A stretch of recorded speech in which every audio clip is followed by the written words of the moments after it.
And the card that inspired all this brewing for me recently was Dionus. The trick is that Dionysus. It's not the Greek god, it's the elf. I'm going to do this all day. The trick is that Dionysus all day, just like I said.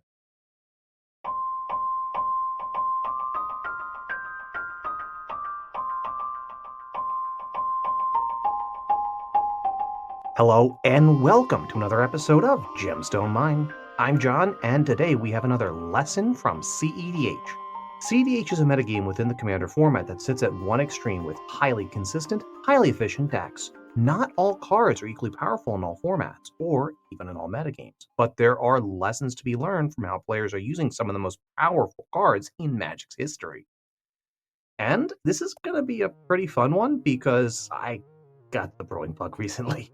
I saw a card previewed from MTG Foundations, that new pseudo core set that's not really a core set. It's going to be around for like 5 years in standard. And I got to brewing like 5 decks. So we're going to talk about that in a minute. But before we do, thank you again for joining us here on Commander Cookout Media Group. If you're enjoying this content, please give a like, give a comment, give a subscribe. It goes such a long way to really helping us out if you think we have earned it. And be sure to check out the other stuff on the channel right now. You've got the original Commander Cookout with Ryan and Brando. You've got Commander History with Mac and Ryan. You've got Cat Pop with Ryan, his solo project. You've got Sidewalk Slam. You've got Curbside Pickup. And you've got Commander Munchies. There is so much good stuff to choose from. You can't go wrong. And it's all made possible thanks to our sponsor, FusionGamingOnline.com, your source for all your gaming needs. And I just found out that the new promo code is now CCO Holiday, which should appear on the screen and down in the description. But I guess I don't get to do a bit about now it's CCO Summer all winter long, but whatever. You can still save some money on the cards you're going to buy anyway. That's FusionGamingOnline.com, your source for all your gaming needs.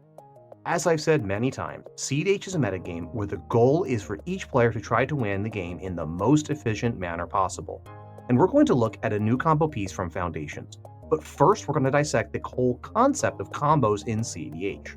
We'll start with our combos, which most players will refer to as their A plus B or their A plus B plus C for a 3-card combo, which lets you take some arbitrary game action an unbounded number of times. But in cEDH, we want those unbounded actions as accumulated to win us the game. Brain Freeze plus Lion's Eye Diamond plus Underworld Breach lets us mill our entire library, then mill out each of our opponents.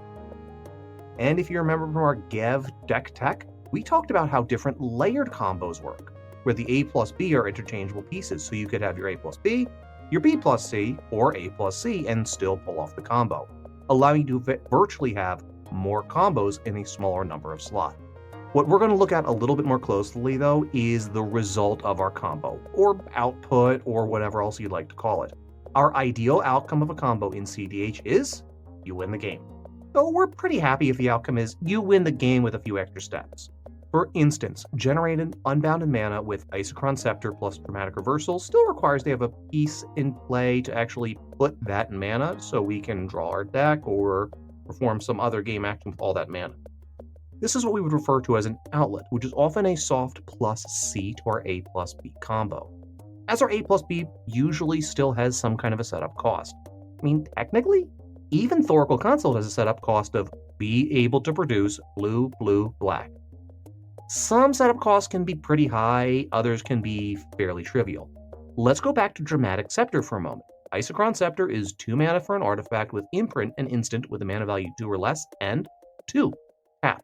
Copy the imprinted card and cast the copy without paying its mana cost. When you put Dramatic Reversal on the Scepter, the instant for 1 and a blue untaps all non-land permanents you control. A. Isochron Scepter. B. Dramatic Reversal. Our setup cost is control non-land mana sources, which tap for a total mana value greater than 3, which is usually pretty trivial in cEDH where mana rocks are plentiful. Our output is unbounded mana. So we will need an outlet to win with this particular combo, which is why we'll see this oftentimes in decks where Thrasios is one of the partners at the helm.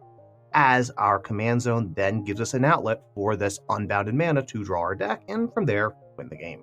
Now, speaking of the command zone, combos in cEDH cannot exist without a shell to fit them in.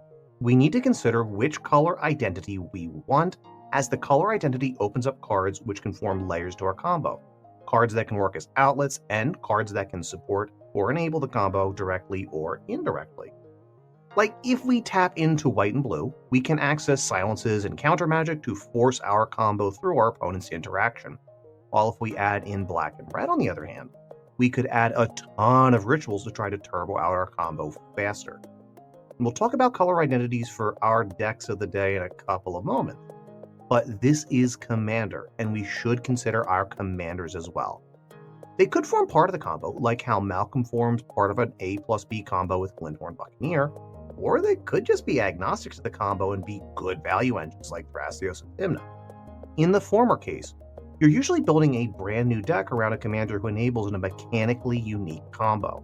In the latter case, you're instead trying to make a list which already has been proven and see if a new combo works better than the existing pieces which already worked well in this list.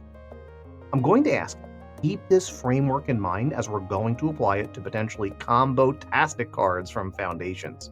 And the card that inspired this recently for me is Dionus, Elvish Archdruid, which will be our test case for the day. 3 and a green for the new Foundations Jumpstart set. This legendary creature Elf Druid is a 3/3 which says, elves you control have, whenever this creature becomes tapped during your turn, untap it and put a +1/+1 counter on it. This ability only triggers once each turn, which is dangerously close to the Nadu formatting, something that people definitely noticed. And it does a pretty decent impression of some other powerful legends on first blush, like Keenan Bada Bronji. But what makes it even better is it's something that Elfball players have known for a long time. Activating your mana dorks twice makes boatloads of mana. The trick is that Dionus grants that ability to other elves, and if you remove Dionus from the battlefield and then bring him back, he's a new game object, which means that you get a new round of triggers from the ability that he grants. So if we can generate more mana with the elves than it costs to replay Dionus, we can generate unbounded mana, but that's not all. Dionus also puts +1/+1 counters on our dorks, turning them into real threats for a beatdown game plan to win with if we can activate them an unbounded number of times. The soft outlet to be sure, but it often eliminates the need for an additional +C to win with Dionus. Using the framework we talked about, our A+B is Dionus plus some number of mana dorks, which I would consider to be part of the setup cost as well, as the dorks can't really be summoning sick. The result of our combo is going to be unbounded mana, and elves become unboundedly large, which means we could potentially beat down and win through combat damage to combo out. We're going to look at a few sample decks that we could potentially fit this into, but I also want to take just a moment to note that outside of the combo turn, Dionus provides some pretty useful value. Being able to tap all your dorks twice potentially means you are generating a ridiculous amount of mana. This means decks built around Dionus can probably run some pretty heavy mana curves that you normally wouldn't see in cEDH, or can just get big hands and dump those hands back out relatively quickly. This is going to be one of those big mana decks, which a little bit unique for cEDH. I think is kind of cool. First, what about having Dionus in the command zone? You have very high accessibility, obviously. You don't need to try to tutor Dionus up, and it's not like mana dorks are really hard to come by in green. We're probably going to be on all the 1 mana value dorks, so Llanowar elves, Elvish Mystic, Arbor Elf, Finhorn elves, all of those. And we're going to be doing the full elf ball package with Priest of Titania, Elvish Archdruid, and all the other big mana elves. And speaking of which, we should probably also mention Marwyn the Nurturer. 3 mana, 2 and a green for a 1/1 legendary creature elf druid with, whenever another elf enters the battlefield under your control, put a +1/+1 counter on Marwyn. And tap. Add amount of green equal to Marwyn's power. Between the counters that Dionus hands out and Marwyn's own counters from her triggered ability, you could very quickly go mana positive with Dionus, only with Marwyn in play, which is pretty sweet. It means we should potentially consider, should Dionus be at the helm, or should it be Marwyn? Probably want it to be... That's a good question. We probably want to make sure Morwen is not going to be summoning sick when we try to combo off. And she's a little bit easier with all those green search spells to get from the library than Dionus would be, at least a little bit. So I'd probably lean towards Dionus being in the command zone. To actually combo, we could probably use something like Temur Sabertooth to bounce Dionus to hand, so we'll need to tap for at least 6 mana among our dorks, 7 to go mana positive.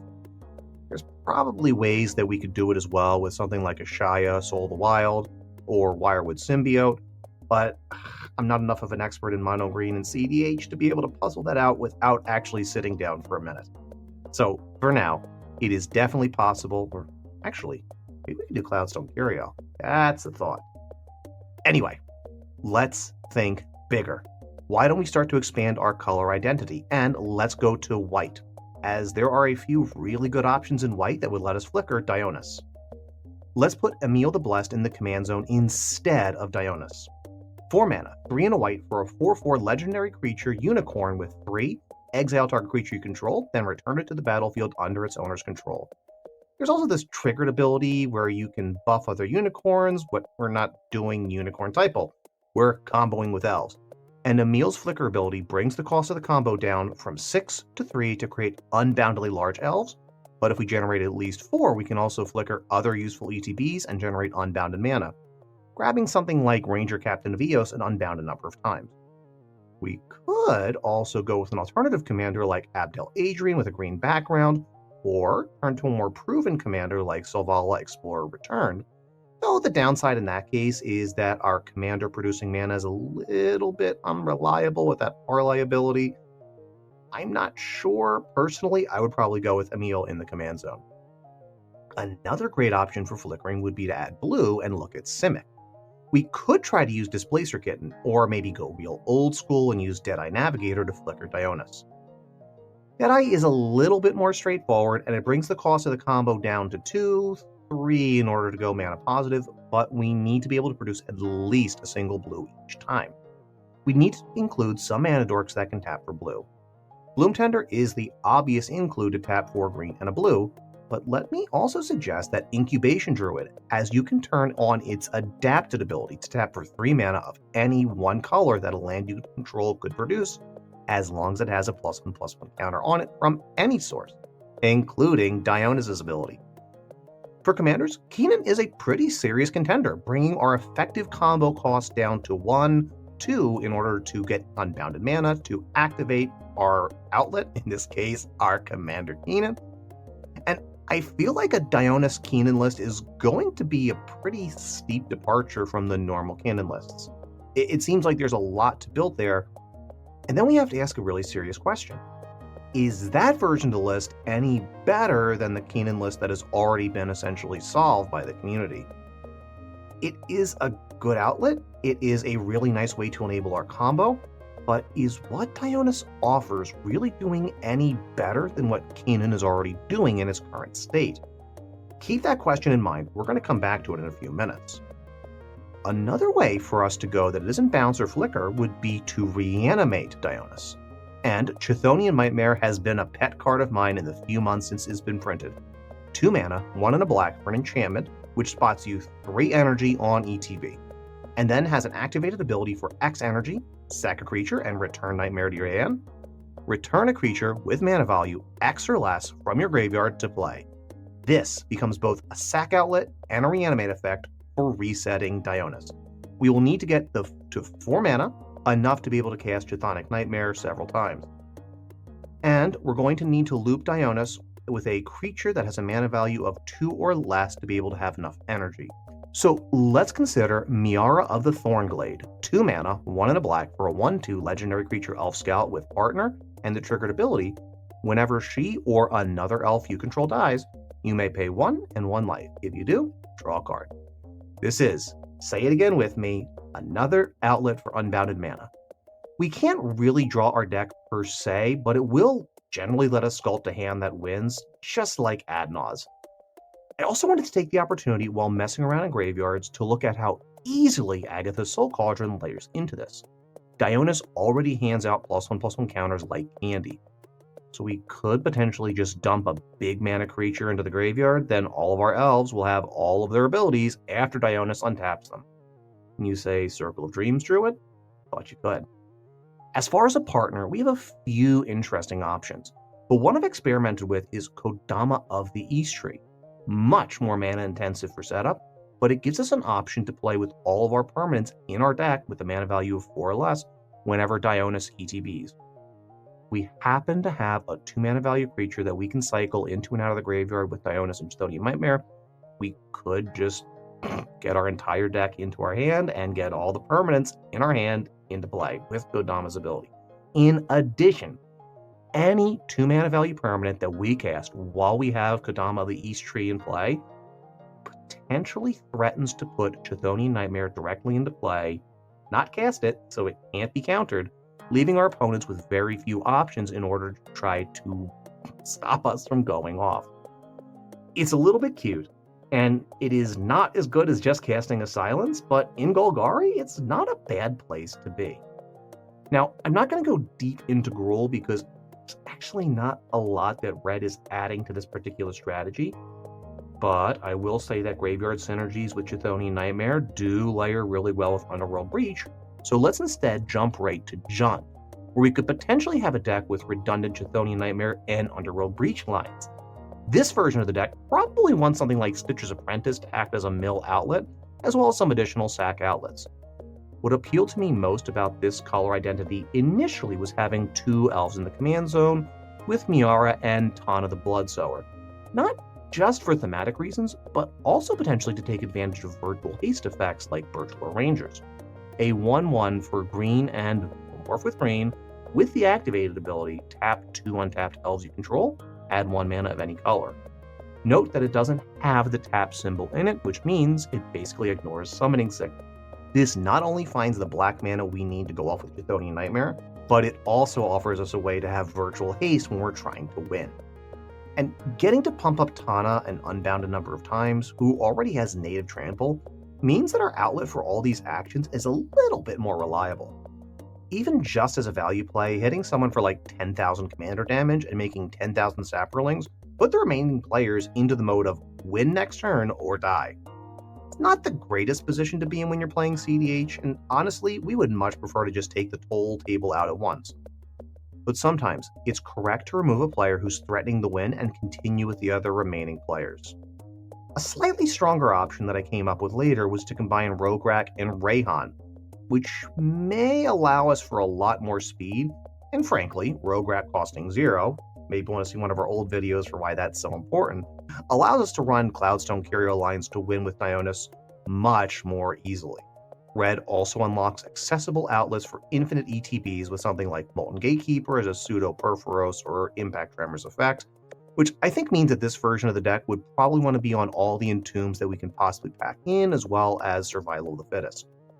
This version also gets to enjoy a nice boost in speed, like all the red and black rituals, as well as cards like Tinderwall. Another neat way we could potentially go would be Sultai, because we can create some really scary intuition piles with these graveyard synergies. Depending on what we have in hand, we can threaten with a typical pile like Dryad's Retrieval, plus Dionus, plus Chthonian Nightmare. We probably go with Thrasios and Miara as our commanders again, as those 2 mana value commanders let us loop Dionus with Chthonian Nightmare, and once again, Thrasios gives us an alternative outlet with unbounded mana. The flexibility is nice because it means that if the ground is clogged up and we can't win through combat damage, or we don't have the win until our post-combat main phase, we could lateral into another win con, an option that layered combo decks enjoy. I also experimented a little bit with Silas and Kodama of the East Tree, again going for that pseudo-silence effect with Kodama cheating Chthonian Nightmare into play, but I kind of like having a nice, reliable 2 mana value commander to sacrifice alongside of Dionus with Chthonian Nightmare lines. We still get all of the blue counterspells to back up our combo though. I'm also interested in trying Dionus out with lines in an Abzan list. Adding some raw silences as well as a way to tutor out our massive dorks with Dionus, something like Ranger Captain of Eos, seems great. And Timna Kodama is an interesting idea that has been played before in cEDH quite a bit. I'm sure there's some way to make IM Luminous Enigma decks to take advantage of Dionus handing out counters like they're candy, but I'll be honest, I'm not the person to figure out a new TIAM list. I have never played TIAM, and I'm still frankly being blindsided every time a TIAM player combos me out. I'm sorry, I'm only human, and TIAM is a mystery to me. Part of what makes me want to keep Miara in the command zone, though, is so we have that outlet, but Sidar Kondo as the alternate partner to get us into Abzan is really lackluster. So I've considered instead leaning more into +1/+1 counters with more of an emphasis on Agatha's Soul Cauldron as a line, with Yoshimaru and Rayhan. Yoshimaru being the sacrificial 1-drop alongside Dionus enables Chthonian Nightmare loops. This also means that we can generate unbounded energy, which means that if we can mill our deck out, we can theoretically reanimate every creature in our deck, which should allow us to set up wins. We can also line up layered combos with Emil the Blast for mana efficiency, Hermit Druid if we can get some virtual haste enablers like the Tyvar Planeswalker, and maybe we just oops into an Abdel Adrian plus Animate Dead as long as we're doing this graveyard stuff too. I feel like Abzan has a lot of possible layered combos to explore, which are really interesting for this combo. Lastly, we should consider if there's a reason to return to the high-color, dork-heavy lists like Thrasios Tymna, or maybe even something like Kenrith Returned King with Dionus. Thrasios is an outlet, Kenrith Returned King is an outlet. Dorks and Tymna still go together pretty well. But there's a lot of good cards to choose from when you get into 4 and 5 colors, and we have to stop and ask the question if we're watering down our potential top decks to enable a combo with cards like Bloom Tender and Incubation Druid. And this is the interesting challenge of combos in cEDH. Once a combo crosses the threshold of being highly efficient and resilient, it tends to permeate every list that could potentially run it. There's a reason why so many games of cEDH end with Oracle Console or with somebody resolving an Underworld Breach. This means it raises the bar for any other combo that wants to break onto the scene. In Mono Green, Dionus is a pretty solid combo, diluting down very little of what the color identity offers, while providing one of the cleanest lines to win the game that Green has seen since the printing of Ashaya, while also just being a good value piece that enhances all the elves in your deck, even on the turns that you don't combo, by making them not just produce more mana, but also makes them more resilient to Orcish Bowmasters, the current boogeyman of the metagame, and especially Green. Adding a second color opens up a lot of fascinating options to enable the combo with cards offered by other colors, where we trade off on having the easy access to all of Dionys's advantages, easily accessible in the command zone, to increase the density of combos to win with, and additional cards which support the combo. Adding a third color usually means we can layer multiple different overlapping win conditions together, or utilize Dionys in interesting ways, but we start to then face the question of how much of our deck can we reasonably devote to this particular combo when we already have Thoracle Consult and Sultai, or a Swift Reconfiguration devoted Druid and Abzan. Slot efficiency and card quality matter a lot in cEDH. Just like you can't expect in Casual Commander, have a deck that performs where you play all curve fillers from a draft environment from 10 years ago instead of value engines or synergy pieces in your deck. Playing below rate cards, turn over turn in cEDH, just because they happen to combo with a card in your deck starts to get questionable. For a single slot, yeah, probably worth it. Maybe the right combo is just to use Dionys plus Circle of Dreams Druid. But if we're going to treat it more like Dramatic Scepter, Mana Dorks and Elves are a cut below many of the Mana Rocks which make it into cEDH decks. And there's tension that we'll need to figure out when we're building with these combos. So tell me, what are you brewing with from Foundations? Are you exploring some new decks or revisiting old ones? Anyone dipping their toes into cEDH for the first time? Let us know about it in the comments on YouTube, where we are part of Commander Cookout Media Group. You can add us on Twitter, where we are GemstoneMineMTG, and you can always send us an email, gemstoneminepodcast@gmail.com. Until next time, I'm John, and this is Gemstone Mine.